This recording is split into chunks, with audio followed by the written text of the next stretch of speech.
अस्सलाम वालेकुम, मेरा नाम डॉक्टर सरकार अली है। अगर कोई पेशेंट हमारे पास चेस्ट पेन के साथ आता है तो हमें क्या-क्या डिफरेंशियल डायग्नोसिस आने चाहिए ज़हन में और कौन-कौन से टिपिकल फीचर्स हैं, उनके कैरेक्टरिस्टिक फीचर हैं और कितनी अर्जेंसी है उस डिज़ीज़ की। सबसे पहले नंबर पे आता है AST segment elevation MI, STEMI. उसमें पेशेंट बोलेगा कि डॉक्टर साहब मुझे सीवियर क्रशिंग चेस्ट पेन है और डायफ़ोरेसिस हो रही है। डायफ़ोरेसिस मतलब पसीने बहुत ज़्यादा आ रहे हैं और आप उसकी ईसीजी कराएँगे जल्दी। ईसीजी में आपको टिपिकल एसटी सेगमेंट एलिवेशन मिलेगा। तो इसका मतलब है ये 3 हैं कैरेक्टरिस्टिक फीचर इस पेशेंट के, इस डिज़ीज़ के। फिर आपने इसको अर्जेंटली ट्रीट करना है, इमीडिएटली, अर्जेंटली नहीं बल्कि इमीडिएटली ट्रीट करना। दूसरे नंबर पे आता है NSTEMI, non ST segment elevation MI या अनस्टेबल एंजाइना। उसमें क्या होता है कि पेशेंट की टिपिकल कैरेक्टरिस्टिक सेम होंगे जो स्टेमी के हैं, लेकिन पेशेंट की जब आप ईसीजी करोगे, ईसीजी में आपको नॉन एसटी सेगमेंट मिलेंगे, मतलब एसटी सेगमेंट की एलिवेशन नहीं होगी, या फिर जो है ना आपको टी वेव इन्वर्जन मिलेंगे। इसमें जो मेन चीज़ है वो आप देखोगे पेशेंट का, जो शुरू में आया आप ट्रोपोनिन करोगे, ट्रोपोनिन लेवल्स में आप देखोगे कि पेशेंट का ट्रोपोनिन थोड़ा है, फिर आप 1 घंटे के बाद करोगे और फिर दोबारा आप 3 घंटे के बाद रिपीट करोगे। आप ट्रेंड देखोगे, जब ट्रेंड बढ़ता जा रहा है, ऊपर जा रहा है, तो इसका मतलब है पेशेंट को एनेस्थेमी है, आपने इमीडिएटली इस पेशेंट को ट्रीटमेंट देनी है। अब आता है स्टेबल अंजाइना। स्टेबल अंजाइना में हमेशा एक्सर्शनल होता है, रिप्रोड्यूसिबल होता है और जीटीन आप देते हैं 5 मिनट के अंदर पेन रिलीव हो जाता है। इसका मतलब है ये स्टेबल अंजाइना था। इसमें ये सेमी अर्जेंट कंडीशन है, आपने सेमी अर्जेंटली ही इसको देखना है और पेशेंट को ट्रीट करना है। पेरिकार्डाइटिस का पेशेंट आपके पास आएगा, आपको टिपिकल हिस्ट्री देगा। डॉक्टर साहब मुझे chest pain, sharp chest pain होता है, पोजिशनल होता है, जो ही मैं सीधा लेट जाता हूँ मुझे चेस्ट पेन बहुत ज़्यादा बढ़ जाता है, बैठ जाता हूँ, ठीक हो जाता है। और आप ये 3 बातें सुनेंगे तो आप सीधा पेशेंट के चेस्ट पे स्टेथोस्कोप रखेंगे, आपको पेरिकार्डियल रब मिलेगा। आप फिर उसके बाद ईसीजी कराएँगे, ईसीजी में आपको ग्लोब्यूलर मतलब saddle chest ST segment elevations मिलेंगे आपको। Saddle ST segment elevation mostly हर लीड में मिलेंगे। तो इस कंडीशन को भी आपने अर्जेंटली ट्रीट करना है। ये टिपिकल कैरेक्टरिस्टिक फीचर डिटेल में हम बाद में जाएँगे। आगे आता है मायोकार्डाइटिस। मायोकार्डाइटिस में यंग पेशेंट आपके पास आएगा, बोलेगा डॉक्टर साहब मुझे ज़ुकाम हुआ था पिछले समय या वायरल इन्फेक्शन हुआ था, उसके बाद मुझे चेस्ट पेन डेवलप कर गया। चेस्ट पेन डेवलप आप उसकी ईसीजी कराओगे, ईसीजी में आपको एसटी सेगमेंट की चेंजेस मिलेंगी और आप ट्रोपोनिन करोगे तो ट्रोपोनिन लेवल आपको ज़्यादा मिलेंगे। आपने इस केस को भी अर्जेंटली देखना है। अब आता है कार्डियक टैम्पोनाड। कार्डियक टैम्पोनाड में बैकस्ट्राइड मैंने आपको बताया था पिछली बार। बैकस्ट्राइड टिपिकल फीचर है कि पेशेंट का जेवीपी रेज़्ड होगा, स्टेथोस्कोप रखेंगे, मफल्ड हार्ट साउंड होंगे और पेशेंट की जब आप बीपी लेंगे तो बीपी ड्रॉप होगा।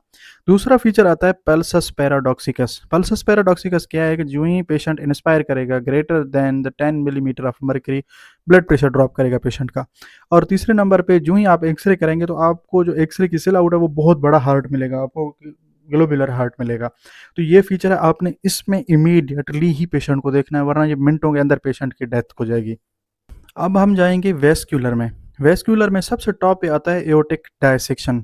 एओर्टिक डायसेक्शन में हमारे पास पेशेंट आता है, डॉक्टर साहब मुझे टीयरिंग चेस्ट पेन है बहुत ज़्यादा, इंट्रास्केपुलर रीजन में है और साथ में बोलेगा कि आप दोनों बाजुओं में, ये दोनों अल्फाज सुन के आप दोनों बाजुओं में ब्लड प्रेशर लेंगे तो आपको ब्लड प्रेशर में डिफरेंस फील होगा, दोनों हाथों में डिफरेंस होगा greater than 20 millimetre of mercury. और एक और चीज़ है, आप उसके बाद पेशेंट का एक्सरे कराएंगे, एक्सरे में आपको वाइड मीडियास्टिनम मिलेगा। इस कंडीशन को भी आपने अर्जेंटली ही ट्रीट करना है वरना पेशेंट मर जाएगा।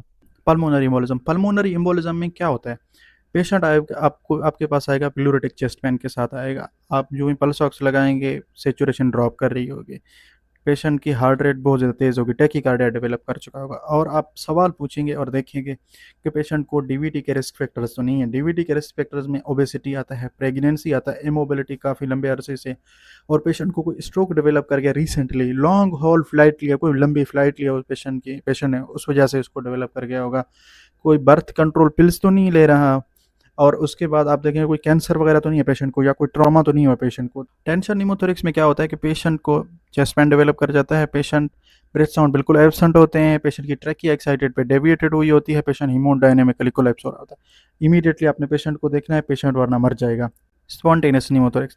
स्पॉन्टेनियस निमोथोरिक्स में यंग टॉल पेशेंट आपके पास आएगा, आप चेस्ट में स्टेथोस्कोप लगा कर देखेंगे, उसमें ब्रेथ साउंड्स उसके डिक्रीज होंगे, नॉट एब्सेंट होंगे, पेशेंट हीमोडायनेमिकली स्टेबल होगा और यूनिलेटरल चेस्ट पेन होगा। इसमें आपने पेशेंट को अर्जेंटली देखना है।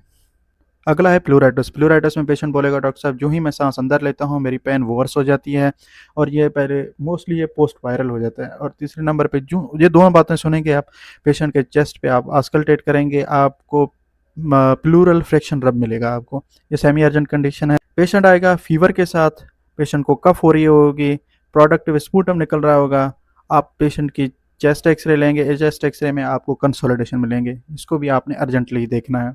गैस्ट्रो ईसोफिजियल रिफ्लेक्स डिजीज और ईसोफिजाइटिस, गर्ड बोलते हैं या ईसोफिजाइटिस। पेशेंट बोलेगा डॉक्टर साहब मुझे जलन महसूस हो रही है, जलन महसूस हो रही है, और पेशेंट बोलेगा खाना खाने के बाद ये जलन बढ़ती है या सीधा लेटने के बाद बढ़ती है। जो ही मैं कोई टेबलेट लेता हूँ एंटासिड तो मेरी दर्द कम हो जाती है, जलन कम हो जाती है, मैं ठीक हो जाता हूँ। ये नॉन अर्जेंट कंडीशन है, आप इसको आराम से ट्रीट कर सकते हैं। ईसोफिजियल स्पाज्म में पेशेंट को एपिसोडिक चेस्ट पेन डेवलप कर रहा होगा, ये मिमिक कर रहा होगा एसीएस को, एक्यूट कोरोनरी सिंड्रोम को, और ये रिस्पॉन्ड करता है कैल्शियम चैनल ब्लॉकर्स को और नाइट्राइट्स को भी। आपने इसको सेमी अर्जेंटली ही देखना है। बोरावे सिंड्रोम।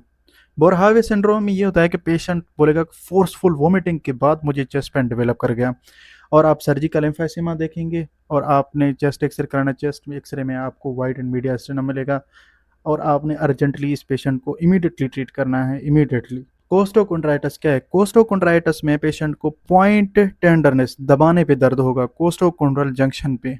ये पेशेंट को सिर्फ एनसेड देके रिलीव होगा, ये नॉन अर्जेंट है बिल्कुल। रिब फ्रैक्चर में पेशेंट आपके पास आएगा ट्रॉमा की हिस्ट्री के साथ, और पेशेंट की लोकलाइज्ड बोन टेंडरनेस होगी, बोन हड्डी में दर्द होगी, बोन टेंडरनेस होगी, जो ही पोजीशन चेंज करेगा पेशेंट की पेन वर्स हो जाएगी, और ये सेमी अर्जेंट कंडीशन है, आप इसको आराम से देख सकते हैं। हर्पीज जोस्टर में क्या होता है कि डर्माटोमल डिस्ट्रीब्यूशन के इर्द गिर्द जहाँ पे डर्माटोमल डिस्ट्रीब्यूशन है वहीं पे पेशेंट को पेन होगा, सीवियर बर्निंग होगी पेशेंट को, और वहाँ पे रैशेस भी डेवलप कर सकते हैं। ये सेमी अर्जेंट केस है, आप इसको आराम से ट्रीट कर सकते हैं।